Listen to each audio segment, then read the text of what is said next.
pulled out a metal syringe and let countless nanobots drip down through the tube onto my face. The robots crawled in through my eyes. They would scan my entire body and be expelled through urine within 24 hours, delivering the results. While waiting for the results, I headed to the work area and complained to a coworker about how boring life had become. Every day was the same, just injecting nutrient solutions over and over. But we had no idea where those solutions actually ended up. Right in the middle of our conversation, a female coworker suddenly doubled over in unbearable pain. There wasn't a trace of suffering on her face. Instead, she looked overjoyed. She was about to give birth. That meant she'd soon be heading to Paradise Island. As everyone applauded, she was wheeled off to the delivery room by the medical staff. I took advantage of the commotion to unplug a computer chip and called the tech department, lying that my computer had malfunctioned and needed to be taken to maintenance. My supervisor happened to be tied up with something, so he handed me the key and told me to go find the engineer myself. I went to the maintenance department alone and found my buddy Jack. Like usual, I used the excuse to slack off and have a drink with him. Every time we drank, I wondered where he got the alcohol. But whenever I asked, Jack dodged the question and warned me not to dig around or tell anyone about our drinking sessions. Then he hurried off. I stood there, a bit lost. That's when I noticed a butterfly. But the outside environment was supposed to be completely contaminated. No living creature should have been able to survive out there. Puzzled, I grabbed a matchbox Jack had left behind, put the butterfly inside, and brought it back to my room, keeping it in a vase. I found my girlfriend and told her everything. She was shocked and said she wanted to see it for herself. Just then, the big screen announced the latest round of lottery winners, and she was one of them.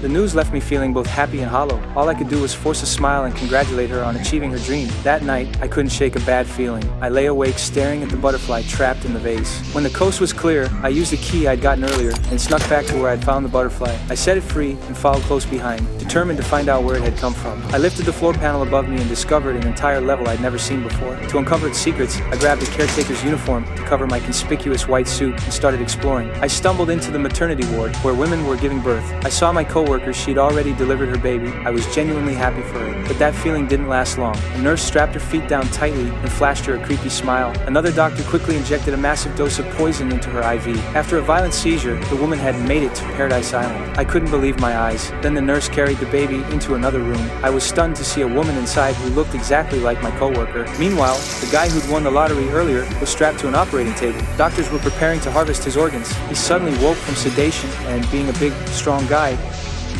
he fought his way out of the operating room trying to escape, but the guards shot him in the leg and he was dragged back inside like livestock.